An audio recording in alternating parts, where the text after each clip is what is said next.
Hello, listeners, and welcome to the latest episode of Not That Important.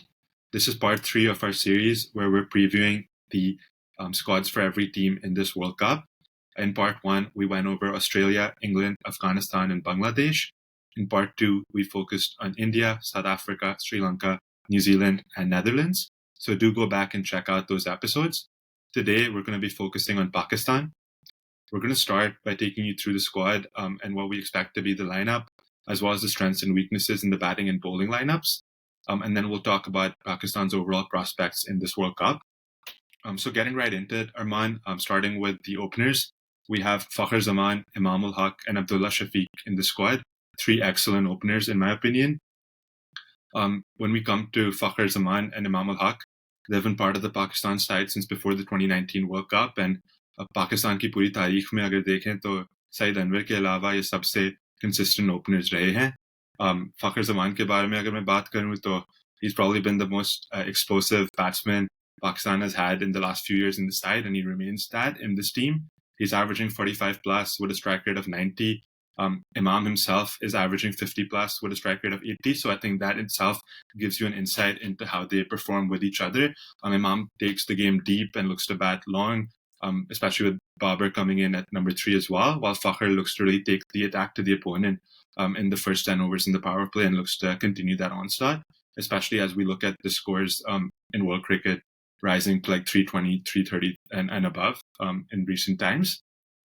Of course, the major concern recently has been the fact that Fakhar hasn't been in the best of form. He had a poor Lankan Premier League, and that continued into the Asia Cup as well, where he wasn't able to perform as we expected of him. And that's led to a lot of talk about Abdullah Shafiq taking his place in the side with the World Cup starting. I think, in my opinion, Fakhar has to start, and we need to back him because of that explosive nature that I mentioned. With Imam, he's very consistent, but I think one of the weaknesses you see with Pakistan when Fakhr's not at his best is that we tend to be a little slow in the power play. And what that does is puts pressure on the middle order coming in later on. And although the middle order is able to put their foot down and accelerate, it often ends up being to the point where we're playing catch up, and that's not a position we always want to be in, which is why I think Fakhr really needs to come into his own. And I would, especially keeping in mind the flat decks that we have, we saw that in the warm-up game in Hyderabad as well. And that's where we're going to play our first two games against Netherlands and Sri Lanka. So I would really back Fakhr to come in. Of course, in the scenario that you give him the first few games and he's not able to deliver, you have Abdullah Shafiq, who's an outstanding off-phase player and possibly, like, after Babar Azam, the most classical and like best technical batsman or technically gifted batsman you have in the Pakistan domestic setup. Test में हमने देखा है कि वो spin को अच्छा खेलते हैं, लंबी बारी कर सकते हैं और पेस को भी अच्छा खेल सकते हैं. PSL में भी we've seen how explosive he can be. So again, if we really need to bring him in, I don't think that's a major concern for me. But I would start with Fakhr and Imam. What do you think? I agree with you completely, and उसकी वजह से मुझे लग रहा है कि इन लोगों ने भंड मारी management में, because it's fine. Like, you can rotate your openers within the practice games. Practice games are for, using any experiments or whatever you want to get out of a practice game is what you get out of it. But I think it was actually a major mistake not to play Fakhr, because if he plays in the next game, you can still make the argument that usko chance. You're talking about the warm-up game against New Zealand, I'm talking about the warm-up game against New Zealand. And I'm sure he'll play the Australian warm-up match. Lekin masla kya hai na, कि when that Australian warm-up match comes, for everybody else it'll be a warm-up match. For Fakhar Zaman, that's not a warm-up match. If he doesn't perform, he's not playing against Netherlands in the first match. So I think आपने उसके ऊपर एक extra pressure लगा लिया जो कि आपको लगाने की जरूरत नहीं थी. I would have actually given him 2 games. And let him bat, because with him, like you said, he's the most explosive bat we've had in a long time, and he really gives our lineup something different. So I think team management ko chahiye ki usme jaan dale thoda. Like, however that may be, you have to get him back into form. That's got to be one of your main priorities, because as good as Abdullah Shafiq is, and as big of a fan of his as we both are, there is nobody who can replicate what Fakhar Zaman does. Not Imam, not Abdullah. And a lot of the things that we talk about, especially with where our bowling is, and we'll get into that. If you need the cushion of extra 20, 30 runs, Fakhar Zaman is the guy who gives you that at the top of the order. Absolutely. I agree completely. I would definitely have played him in both the warm-up games, and I hope he does play against Australia and does well, because I really want to see him in that starting lineup. Again, as we've seen, like Pakistan has a history of changing their openers around mid-tournament, and that often leading to good victories for us and success in the tournament. So again, the fact that we at least have a good backup is definitely something that makes me feel a lot better going into this tournament. And I think Fakhr's form sort of forced that inclusion of Abdullah Shafiq. So I guess that just gives us a little bit of cushion there. It does give you a little But bit of coming cushion in, for sure. mhm. Obviously coming to number 3, we have Babar Azam there. And I think with the bowling weakness you mentioned, that's become apparent after Naseem's injury, the onus is really on Pakistan's batting to deliver this time around.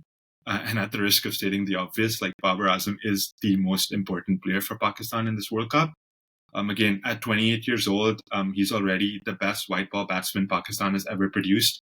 I believe he's the best in the world right now. Again, वो number 1 rankings में भी है और हमारे दिलों में भी है. This is a great chance for him to cement his legacy again as a world-class player, and for Babar to deliver and really own it in this tournament, I believe. I think more important than his own legacy, it's critical to Pakistan's chances in this World Cup to reach the knockout stages and beyond. And as captain of the side, something we've seen with Babar is that he leads by example. And we see that when he performs, it really lifts the morale not only of the entire side, but of the entire nation. And we start to believe that we can beat anyone. So again, I believe that he'll be instrumental to whatever Pakistan achieves. And as to his actual ability, I think I've said everything that needs to be said. Absolutely, he's in my opinion as well. I think the best not white ball, one day batter in the world right now. I don't know if he's the best we've ever had yet. I think he will get there, inshallah, with time, and hopefully a big performance in this World Cup will go a long way into him getting there. But the time is now for him, and in one of the past episodes, we were a little bit critical of him because of the standards that he sets, and we fully trust and believe that he will reach those standards during this World Cup, especially on these pitches. And a lot is, as always, is going to depend on how he fares. And then after Babar Shan, we get into the middle order, which has often been a problem. But I'm looking at the options we have right now, and we could have done worse. Like Rizzi's getting into it at that position at the right time. You have Chacha Ifti coming in at 6, who I think is cemented at this point of where we are. And then you have a battle toss up between a Karachiite and a Lahori, as somehow it always comes down to this. But The age-old battle. the age old battle. You're picking between Saud and Salman Ali Agha. And I think we're both pretty big fans of both of them. I think right now, after the practice match innings, Saud has a little bit of a stronghold on that position. And I would probably start with him, but I have a lot of time for Salman Ali Agha and the way he plays. So to have him as an option off the bench is something it's very good, actually. I think we have a deep middle order potential wise. Of course, like all these guys might not have the biggest names right now, but as we'll get into later, we've seen worse iterations of our middle order in past Yeah. tournaments, and all of these I guys think have something about them. it's a really interesting battle because we've seen how well the two bat together. So the fact that they're pitted against each other, again, given obviously we saw how well they did in the Test series and in the warm-up game as well. I think Agha has really done well in the recent past, and it'll be slightly harsh maybe on him to leave him out. But Saud Shakil is like an excellent talent, and for some of the shots he hit that day against New Zealand, like with ease, like driving for 6, not once but like multiple times. Like that's what I want to see in the World Cup. So again, I don't think you can really go wrong with either of these picks, but maybe Saud Shakil is more of that classical batsman that we've spoken of that might be needed on these pitches. I think and just to get into that shot point, like those shots were beautiful, but it was more like the reverse sweep and the scoop Yeah, and the lap sweep that had me that's actually facts.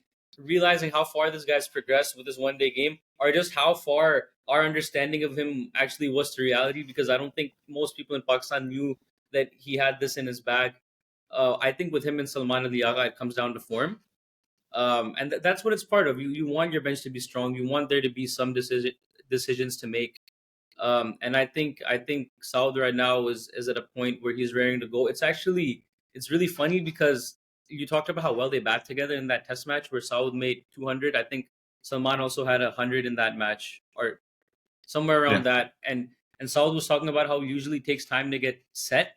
But it was actually Salman Ali Agha who persuaded him to get going a little bit quicker in that game. So I mean, now that they're battling for a place, he might have actually stolen his place, but It might I have been think that one advice that thing spurred him to this point where he is right now with the kind of intent he's batting with. we were talking about this a little earlier, and it's like sort of a quandary you have here, where if you lose you lose early wickets at the top, and the number 5 batsman is coming in a little earlier, you probably want it to be Saud Shakil. But if it's like 35 overs and beyond, and you're coming in to really finish the game, then you want Salman Al Yaga because he's able to get going immediately. A little bit So quicker. again, there's pros and cons to having both in the side, and I'm interested to see the decision they make. But I think like with the batting, or with the top 6 at least, like the two main decisions are Fakhr/Abdullah and Agha/Saud. And then of course like we have Shadab and Nawaz who are likely to round off the batting. And both of them have shown, like especially in T20s, but I think with Shadab also in one days, that they can deliver in crucial moments, even if they only have to face a few balls at the end. So I think the fact that we have such a deep batting lineup is something we need to take advantage of, because on these flat tracks, we need to score a little bit quicker than we have been. Again, we saw in the practice match against New Zealand that have, like, because they batted second, they'd seen like the conditions and they were able to take the game to us from the first ball, while when we were batting, we took a little bit of time to get going. So again, the fact that we have such a deep batting lineup is something that I think we need to, it needs to help us be a little bit more proactive, because that's what we see with other teams as well, that they let their batsmen put the foot down earlier in the game compared to us. And again, having those wickets in hand at the end doesn't really mean much, especially when you have players who can deliver.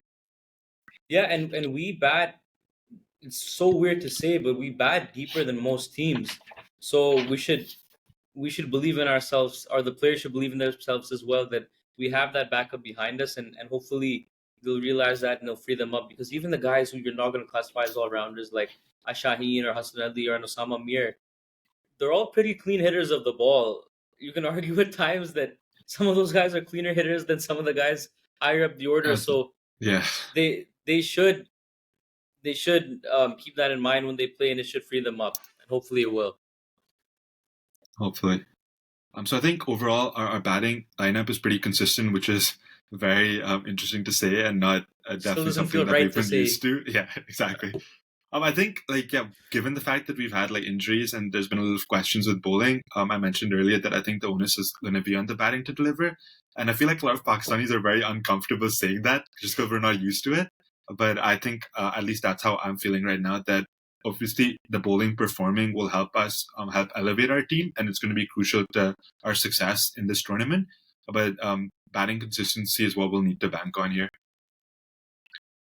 So I Yeah, I, think I that, believe that too yeah. for the first at least, until one of these bowlers show some spark and get back towards what we believe is their best. I think the onus will be on the batting to hold the fort down until they get to that point, which comes back to your point of maybe showing a little bit extra intent. If R is 350, give them the cushion of having those 20 extra runs, 15 extra runs, whatever it is, just because they're in a little bit of a vulnerable spot right now. Before, and I'm sure one of these guys will find their mojo, whether it's Hassan Ali or Shadab or even Junior. One of them will come to the party. This is my hot take. We just gotta wait it out, and I think the batting's got to So support them until we get there. Which you can take us into the bowling now. yeah, let's just get into it. Yeah. So again, if we start from the top, obviously the pressure is going to be on Shaheen to deliver with the new ball, because with Naseem out, he's going to be the main man. With Shaheen, it's so interesting because whether it be league cricket, test matches, one days, or T20s, his first over has become an event in itself, like almost like a match within a match, because everyone knows that you have to get to your screens on time, you have to get the match on, because you cannot miss the first over, because Shaheen is definitely going to deliver some magic and knock out a few stumps, no matter what format or what venue it is. With that in swinging Yorker that he delivers, like every batsman in the world knows it's coming, but that doesn't mean they can do anything about it. So I'm very That's the excited to see magic. Shaheen in this World Cup. Again, he delivers at the top. He has the ability to come back and take wickets later in the game as well, and he's an asset for Pakistan in the death. And again, I mentioned that Naseem is not there. So what's interesting is that lately Shaheen does go for runs because he's so aggressive in the first power play, while Shaheen or Naseem tended to be the guy who keeps bowling line and length, and again rely on that seam movement, which batsmen find really hard to get away. So that sort of gives or enables Shaheen to attack because Naseem is keeping it tight from the other end. So it's going to be interesting to see who comes in and fulfills that role. I think it's going to be Hassan Ali, in my opinion. I saw a glimpses of that from him in the New Zealand game, where he was getting a little bit of movement off the pitch, and also just bowling the right line, which I think we'll need from him. And he would be my pick to open the bowling with Shaheen in the World Cup to start with. I know Rauf was tested there in the warm-up game, but I just think that he's so important at bowling for his change and really being that enforcer in the middle that I would go with those two. What do you think? Absolutely. I think to start off, it seems like the more natural pick. You don't want to disturb what Rolf is doing either. The last thing you need is to take him out of his element and have him thinking differently and then rearranging the bowling attack around that. I think it's easier just to go like you said. And then, throughout even the next warm up game or throughout the tournament, you can see what the right combination is with bowlers, regardless if it's Osama Mir coming in or Wasim Jr. coming in. Whoever it is, I think you start off with that and you kind of take it from there. What's your opinion on the backup spin situation right now? I think before we got into that, I just wanted to wrap up a little bit on Hassan Ali. Yeah. One thing I liked and was encouraged by, I know he went for runs in the end in that New Zealand innings, but like I think every bowler was getting taunted at that point. Like the ball was coming onto the bat so nicely and the conditions were so good. But I think initially in his spell, like he was using the short ball to good effect. And I think with Hassan Ali, consistency will and always has been a challenge. So especially with him bowling with the new ball, there'll be a little margin for error on these pitches. But again, overall, I was encouraged by what I saw. And so very interested to see how he performs. What are your thoughts on Junior sorry. then, if we're talking along that line as well? Yeah, This is like the first time since he's been in Pakistan's team that I remember him looking like a liability. For everything aside from that, I don't remember us ever having lost a match because of him. Or I guess the difference is we're genuinely dependent on him now, more so than he ever was dependent on before in his time with the camp.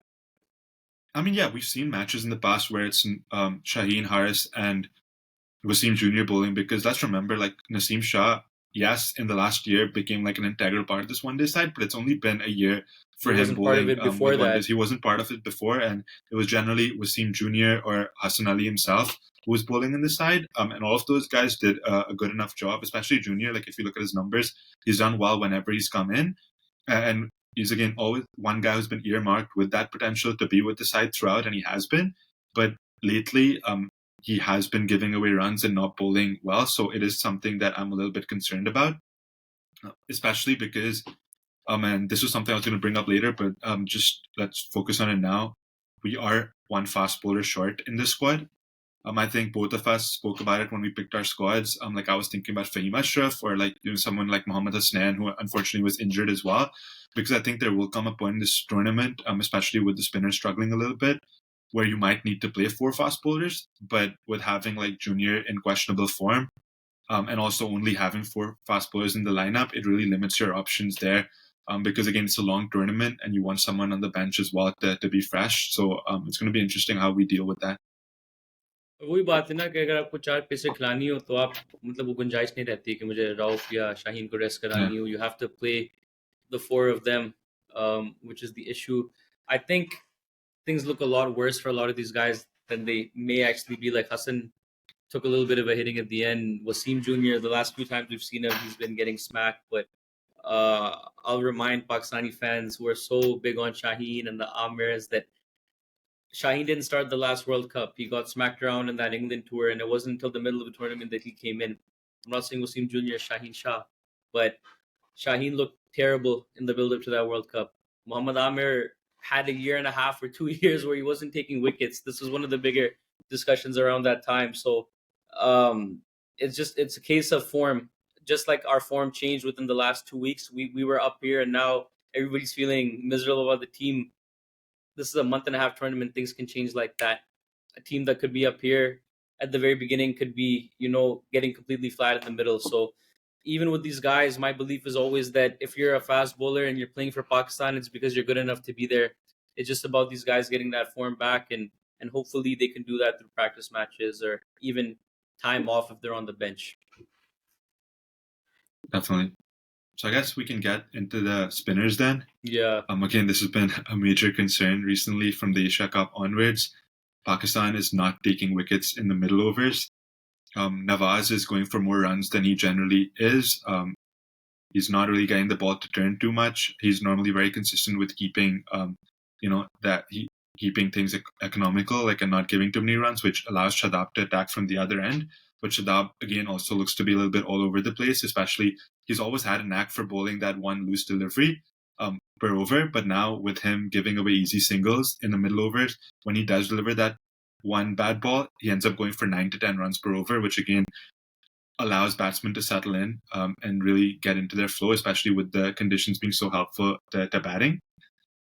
It is something we've talked a lot about, like whether it be the bowlers themselves, whether it's the field placements, whether it's the body language of being more aggressive in the middle overs. I think all of those things are things to be concerned about, and all of those things need to be addressed and spoken of within the team, because something needs to be done about this middle overs problem. Because if it isn't addressed, it could continue to be a major flaw for this Pakistan side in the World Cup.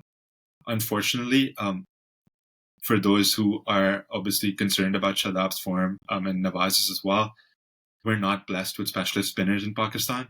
Yes, we do have a Brar, but again, this late in the day, that was always going to be a gamble that they didn't go with. I know that's something you really wanted, Arman, so I'll let you speak a little bit to that.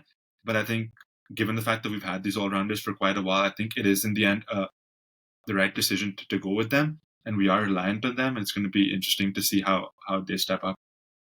Yeah, I don't want to make too much of it because I'm of the belief that once the 15 is announced, you they're your best 15. Then it's not about criticizing who could have been there. You got to believe in those guys now. Just with Abrar, I think it's interesting because if you look at Test cricket versus limited overs cricket, in limited overs cricket, the successful spinners are usually the guys with variation. And within Test cricket, think of a guy like Yasir Shah. He never had too much success in the white ball, but in Test, even without too many variations, subtle variations in his speed, in his trajectory, being able to hit a line in length again and again and again and again is what got him wickets. But Abrar is a very interesting case because he's a mystery spinner who gets wickets in first class. In first class, you don't get wickets because guys are coming after you. You get wickets because guys can't play you and you're setting them up and you're outthinking them. So if you have a guy who can get guys out with variations when no one's trying to hit him, imagine the kind of havoc he can wreak when people are trying to hit him. And that was my only point about Abrar. I think he had a little bit of that X factor. But Osama Mir is a good bowler. He adds a little bit with the bat. He's something different as well, and he's performed.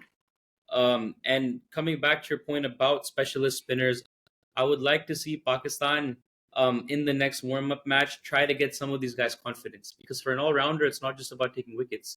You can hit 2 or 3 sixes and you feel good about yourself, and that buys you a couple of wickets. So whether it's Nawaz or Shadab, if you're gonna play Osama Mir over and Nawaz, even give him a shot and let him bat a little bit. But especially with Shadab and Nawaz, you gotta do something. If you're gonna play them in the first match, you gotta again unme jaan bhi dalni hogi. You have to wake them up somehow. Yeah, I agree. I think both of them should be given a chance to bat. Again, we're talking about bowling right now, but I think confidence is confidence, right? Whether it comes to the bat in the field or with the ball, you get a good innings under your belt, you feel better about yourself, and that impacts the rest of your game as well. With Shadab, he has been our best spinner for 6 years. He's delivered in every ICC tournament he's played in, time and time again. We talk a lot about Fakhr being a big match player, but Shadab is also Shadab's a big just match someone player. that isn't mentioned as much. I know a lot of these performances have been in T20 for most of the time, but if we look at the 2019 World Cup, like Shadab was in pretty bad form before that as well. He was beset by injuries and illnesses, but he came in and he got 9 wickets in 6 games and had a pretty decent tournament there. So again, with And he Shadab, gets good players out, Hux. I'm sorry to cut you, exactly. but he gets guys like Root and Williamson out. He takes the big wicket, which is something we often see. When he breaks those partnerships, he gets those crucial wickets. And with him, like, I always prefer Shadab when he's attacking, right? So if he goes for 60, 70 runs but picks up 2 to 3 wickets, I'm taking that every day of the week. And I think that's what we need to figure out, like a balance where like we set the field in a way where we're being aggressive, whether that be getting a slip in, whether that be getting more players inside the circle to really put pressure on batsmen. Do not let them get the easy single and just get Shadab, get off strike or give the strike to the other batsman.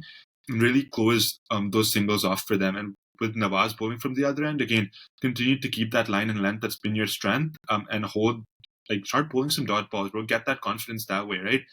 And fielders are going to be crucial with that. We've seen in the warm-up matches, like a lot of this feels a lot of drop catches, and with your bowlers in sort of precarious form, you will need to hold on to your catches early in the tournament, because if you don't, that's just going to prolong that bad spell of form and just going to lead to Pakistan not doing well in this tournament. And I We're gonna think get just on to finishing up on Shadab, like his rhythm isn't there right now, but I think we've invested so much in him. Like we have to back him. I think he's the heartbeat of this side. I've said that before, and I'm confident he'll deliver. Just wanted to talk a little bit about death overs, because that's an area where Pakistan are excellent. Like we take wickets and we don't give away too many runs. And again, this is with Naseem's injury, because he's an all-phase bowler. It's interesting to see how like our pace bowlers' performances have impacted not only in the front in the death but in the middle overs as well. So overall, I think it remains to be seen how we step up, but just something I'm interested to see whether we continue to be that force in the death bowlers, in the death overs. Sorry. Yeah, strangely enough, death is not really what I'm concerned about. Like, देखो अगर दो लोग 80 पे खड़े हुए तो फिर आपको पढ़नी है end में चाहे आप कोई भी हो. Mm-hmm. But if you look at some of these guys, maybe Hassan to like a lesser extent, but even like a guy like Junior. Junior is a better death bowler than he is in the first half of the game. So guys like him and Rolf, this will play into their hands a little bit more. I know people are not expecting too much reverse with two balls, but I think towards the latter half of the tournament, if they are drier conditions and there's not dew, you will see reverse because look, these are the guys who in PSL उनको 20 over में भी reverse मिल ही जाता है किसी न किसी तरीके से. ये नहीं पूछो किस तरीके से, ये मुझे नहीं पता है, लेकिन मिल जाता है. So I feel like that's something where Pakistan's bowlers even now are at their best in that phase of the innings. It's just about working those middle overs out, like you talked about, Shayan. Yeah, and I think that's something that is critical. And that's where, like you mentioned, Babar's captaincy. I think that's going to be crucial, because if they don't figure out this middle overs problem, like Pakistan can, as much as I hate to say it, like right off this World Cup, because as good as you are at the top and at the death, letting the game slide in the middle overs and not taking wickets is going to be a major issue. Yeah. And someone's going to have to step up, Shayan, because we've been talking about this. If you look at Nawaz, Shadab, and now getting away from the bowlers, like someone like Fakhr, again, someone like Wasim Jr., someone even like Osama Mir, these 4 or 5 guys, Babar has backed them. There were rumors Mhm. that any one of these guys could have been, shown the door, but he's basically putting his captaincy on the line for these guys. So it's about time that these guys also respond back, and they fight for him the same way that he's fought for them. Yeah, I agree completely. I think just like overall, if we look at like if we take ourselves back to like a month ago, we were going into the Asia Cup, like as you said, as the number one side. We were feeling confident. We were expecting Pakistan to deliver and win the tournament. Things did not pan out that way. There are definitely a lot more flaws in this side than we originally thought, and that has been exposed and compounded by the fact that Naseem's been injured as well. But at the end of the day, there's like two ways you can look at it. You can be glass half full or glass half empty. Um, one perspective is that we're struggling in the middle overs, and like we struggle to restrict opposition batsmen. Our spinners are badly out of form. That puts even more pressure on the pace bowlers. We have Hassan Ali making a comeback, and we don't know how that'll go. So like it's all up in the air, right? Like it's chaotic. It's Pakistan cricket back to Pakistan like its cricket. usual self. And then there's the glass half full perspective, where again the issue is mainly that we have a few players who are out of form. And I know it's a cliche thing to say, but like form is temporary, class is permanent. Fakhr, Shadab, Hassan Ali are guys who've won us the 2017 Champions Trophy. They've been our most reliable big match players in the past. And so I think if their form changes, and like you said, it's a long tournament, there will be ups and downs, like that could change our entire outlook on this World Cup. Especially considering like with Pakistan, the X factor is always there, right? Like we're always Always. talked about as dynamic side, like unpredictable side. And more importantly, like we've always been a tournament side. So again, we figure out how to pick wickets. If we figure out how to pick wickets throughout, and the bowling, like it could potentially explode as well, right? Because the rest of the pieces are there to win the World Cup. We just need this department to click. And again, like the players are there. They just need to pick up form. And I believe they will. We've always seen guys like there's guys who I know you're going to touch on later, but we've seen guys get injured and random subs get called up. Bowlers perform for Pakistan when they get the chance in these tournaments, and my belief is one of these guys will step up. I don't know who, but what we've been seeing right now has been the worst case scenario. And it's like you say with Pakistan cricket, it's 1 minute down, next minute up. So there's That's right. never. I don't think we can rule them out from now. I think you also have to look internally as a fan. If you're one of those guys saying we're favorites, this that blah blah blah, like 4 weeks ago, you don't have the balls to stay with that after two or three losses. Like you also have to look at that. You can't put someone up so high or bring them down so low. So I think the Pakistan team has to stay even keeled, um, on that same page, and it's a long tournament. Again, a lot can change in a week and a half. England were the favorites last time around, and middle of the tournament they were gasping for breath, trying to make it to the last four. So a lot of stuff happens when there's 9 matches to play. You have to take it game by game. Agreed. So I think wrap up करने से पहले I have a message for Pakistan fans. I'm going to take us all back to 2015 का जो world cup था Australia में. हमारा पहला match था इंडिया के खिलाफ. हमारे ओपनर उस मैच में यूनुस खान थे. Yunus Khan was the most senior batsman in the Pakistan side, and he'd only opened one match in his entire career before that game. And he's thrown in against India. उस match में हमारे wicket keeper थे उमर अकमल, जो wicket keeper थे ही नहीं. हमारे spinner थे यासिर शाह, जो टेस्ट मैचेस खेले थे लेकिन वनडे खेले ही नहीं थे. And the pace bowlers in that tournament were Rahat Ali, Ehsan Adil, and Sohail Khan. लेकिन उसके बावजूद हम सब सुबह के 4 बजे उठ के टीम को सपोर्ट करते थे और दुआएं करते थे टीम के लिए. And then just taking that into the context of the entire World Cup sides that we've seen growing up, they were all subpar white ball teams, right? Like, for example, our generation, we didn't see the dominant side of the 90s. So we were used to teams like not showing up at world events. And those who did see the 90s teams, they faced the biggest heartbreak of them all, right? With the 99 World Cup final. That side is arguably seen as Pakistan's best white ball team. And they got absolutely destroyed in the final by Australia. So all of us here, that my point is essentially that all of us as Pakistan fans have seen plenty of heartbreak. We've seen plenty of dark days. But keeping that all in mind, if we take a step back and look at this side, there's plenty of quality players throughout, right? We have world-class talent in Babar Azam and Shaheen Afridi leading the batting and bowling respectively. Yes, there are flaws. Yes, there are players out of form. Yes, there are injuries. But at the end of the day, you're never going to go into a world event with everything perfectly in place for you. That's all going to be up to you to deliver and step up, right? Furthermore, there's been a lot of criticism of Babar's captaincy, and I don't exclude myself within that as well. We've talked a lot about it as well. Despite that, the 2 ICC tournaments that Babar Azam has led Pakistan into, in the 2021 T20 World Cup, we narrowly lost the semi-final against Australia. In 2022, we lost the final against the best white ball team that a lot of people have ever seen in the England side that we're watching right now. And Shaheen Afridi, who is our best bowler, was not able to bowl his full quota of overs because he picked up a just heartbreaking injury. So, having said all that, we've fallen at the final hurdle a few times, and that hurts us all as fans. But imagine how it feels for the players who are actually out there in the middle, right? But despite all of that, this team has come out the most united Pakistan side we've seen in a long time, despite or unlike the 90s team that we saw, which again was always full of infighting and strife continuously. Having said that, these guys have stayed together, they back each other, they believe in each other. The World Cup starts next week. It's a long tournament. There will be ups and downs. And definitely emotions will run high. We'll all be tested, but let's have faith. I believe in Babar and his boys, and I think they can deliver the trophy that we're all praying for. I want to add on that beautiful monologue that you wrote and spoke right now. Shayan just talked about the 2015 World Cup.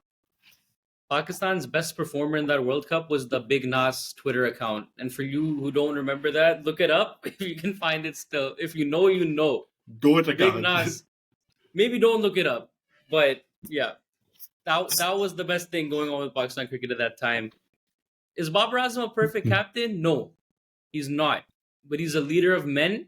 And everything that's happened in Pakistan cricket that's gone towards the positive side, alhamdulillah, has happened after this lad came into the team.